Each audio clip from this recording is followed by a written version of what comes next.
शराब के बार के सामने एक छोटा सा तालाब था। झमाझम बारिश हो रही थी और उस बारिश में पूरा भीगा हुआ एक बुजुर्ग आदमी हाथ में एक छड़ी पकड़े था जिससे बंधा धागा तालाब के पानी में डूबा हुआ था। एक राहगीर ने उससे पूछा, क्या कर रहे हो बाबा?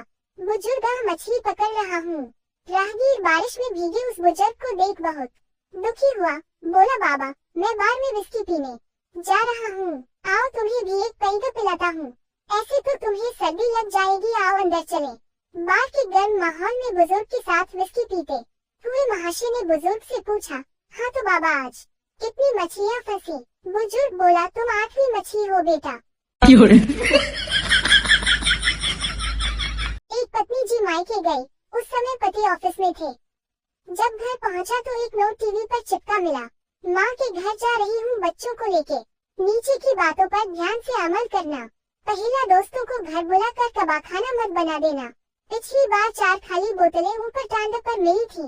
दूसरा, खाना घर में बना लेना या होटल से खाकर आ जाना, बाहर से लाना कर हर किसी को घर में मत खिलाना। पिछली बार सोफे के नीचे 4 पैसा का बिल मिला था।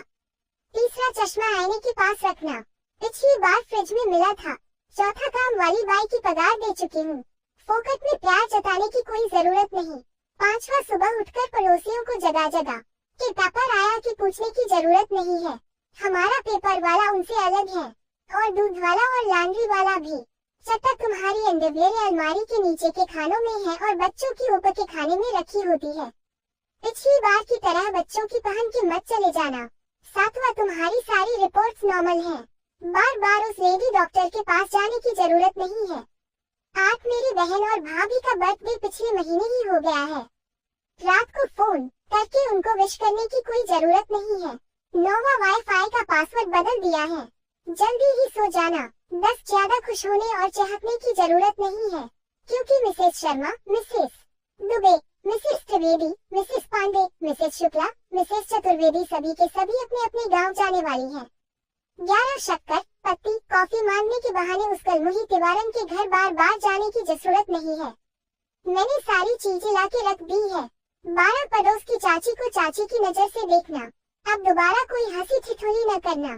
13, सामने वाले किराएदार की बहू तुमसे उम्र में बहुत छोटी है, उसके बच्चे खिलाने के बहाने कोई ओछी हरकत न करना। और सबसे जरूरी बात 14, ओवर स्मार्ट बनने की कोशिश मत करना, मैं किसी भी वक्त वापस आ सकती हूँ, बीवी हो तो ऐसे। एक इंजीनियरिंग कॉलेज के सभी शिक्षकों को एक टूर पर ले जाने के लिए एक हवाई जहाज में बैठाया गया। जब सभी शिक्षक बैठ गए तो पायलट ने बड़ी ही खुशी से घोषणा की, आप सभी गणमान्य शिक्षकों को ये जानकर खुशी होगी कि जिस प्लेन में आप बैठे हैं उसे आप ही के कॉलेज के होनहार विद्यार्थियों ने बनाया है। बस फिर क्या था, इतना सुनते ही सभी शिक्षक इस डर से नीचे उतर गए कि कहीं उड़ान भरते ही विमान दुर्घटनाग्रस्त न हो जाए।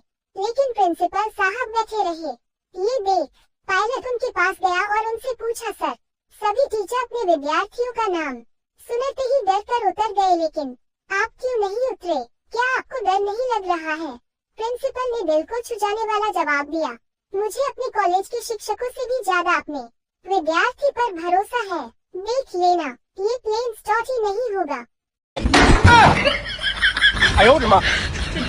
एक औरत हाथ में हथौड़ा लिए अपने बेटे के स्कूल में पहुंची और चपरासी से पूछने लगी, शुक्ला सर की क्लास कौन सी है, क्यों पूछ रही है?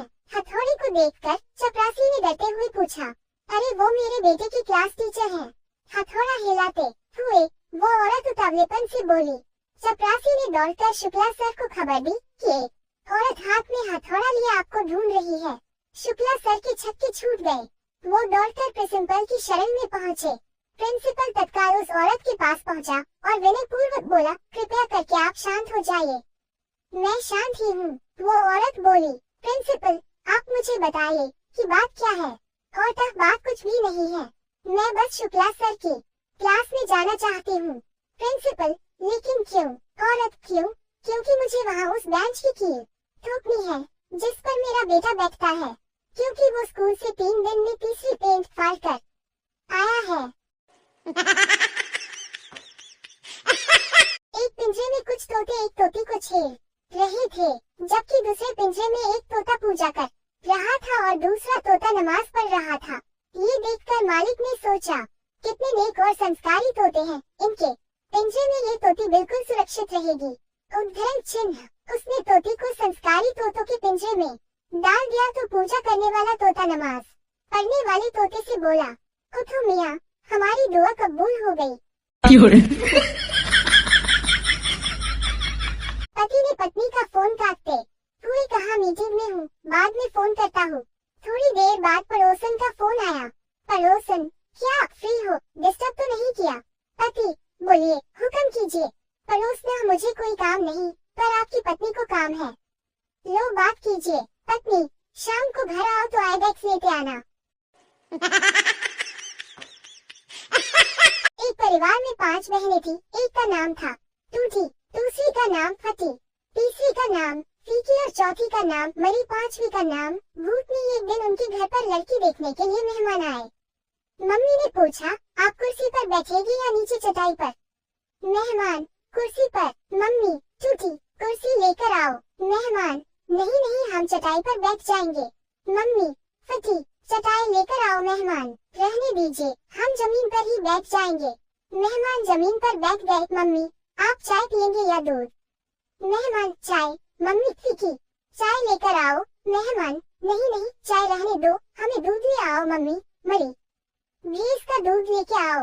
मेहमान, रहने दीजिए, हमें कुछ भी नहीं चाहिए, सिर्फ लड़की दिखाइए। मम्मी, बेटियों, भूतनी को लेकर आओ। मेहमान, बेहोश।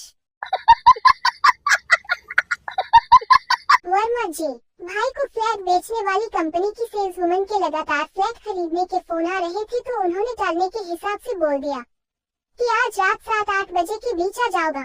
उसके बाद उनके घर से फोन आया कि आते समय बाजार से छलनी लेते आना। दुकान से छुटने के बाद बाजार गए और एक छलनी खरीदी।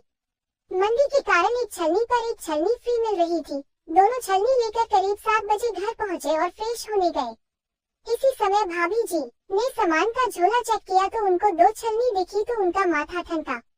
तभी उस सेल्स वुमन का फोन आ गया जिसे भाभीनी ने उठाया तो मधुर आवाज में वो बोली, सर आपने वादा किया था कि आप 8 बजे तक आएंगे, मैं कब से तैयार होकर आपका वेट कर रही हूँ। उसके बाद की घटना बता नहीं सकता हूँ, बाकी भैया जी ही बता सकते हैं। एक बार एक बच्चे ने अपने पिता से पूछा कि पापा ये राजनीति क्या होती है? पापा, जब बड़े हो जाओगे तब बताऊंगा कि राजनीति क्या होती है। बच्चा जिद करने लगा तो पापा ने बताया, पापा बताओ कि इस घर में कमाता कौन है? बच्चा, आप पापा, खर्च कौन करता है? बच्चा, मम्मी। पापा, घर का काम कौन करता है? बच्चा, नौकरानी। पापा, देखता कौन है सबको? बच्चा, मैं। पापा ने कहा कि मैं हूँ। अर्थव्यवस्था तुम्हारी मम्मी है, सरकार नौकरानी है, कर्मचारी, और तुम हो जनता। ये है राजनीति। बच्चा सो गया। रात में बाथरूम जाने के लिए बच्चा उठा तो सोचा कि मम्मी को जगह देता हूँ, मगर कई बार लगाने के बाद भी मम्मी नहीं उठी। फिर पापा के कमरे में गया तो पापा गायब मिले। फिर नौकरानी के कमरे में गया तो देखा कि पापा नौकरानी को छेड़ रहे हैं। बच्चा चुपचाप वॉशरूम से आकर सो गया। सुबह उठकर पापा के पास गया और बोला कि राजनीति का मतलब समझ गया हूँ। अर्थव्यवस्था अपने कर्मचारी का शोषण कर रही है, सरकार खराटे मारकर सो रही है और जनता चुपचाप सब कुछ देख रही है और विरोध भी नहीं कर पा रही है। ये है आज की राजनीति।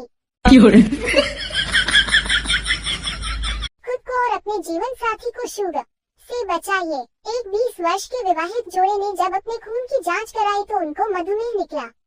तहकीकात से पता चला कि उनको ये बीमारी एक दूसरे को हनी, स्वीटी, चोकोपी, स्वीट हार्ट, जानू, लिल्डू नामों से पुकारने के कारण हुई। इसलिए अपने जीवन साथी को एलोवेरा, करेला, हींग, हरी मिर्च, प्याज, लहसुन, काली मिर्च, लाल मिर्च, अदरक, नींबू, अमचूर आदि नामों से पुकारे और उसको मधुमेह से बचाइए। जनहित में जारी, बाबा रामदेव के फूफा जी। एक बार एक कलेक्टर, एक एसपी, एक मंत्री और एक शिक्षाकर्मी बैठे बातें कर रहे थे।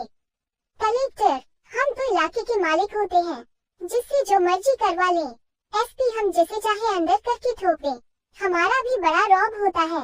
मिनिस्टर, हमारा तो जलवा है बॉस, हम चाहे कुछ भी करें, कोई माई का लाल कुछ नहीं बोल सकता। शिक्षाकर्मी, हमारा तो जी कोई रौब नहीं होता, सारा दिन बच्चों को मुर्गा बना के कूटते हैं। आगे सालों की मर्जी, कलेक्टर बने, एसपी बने या नेता।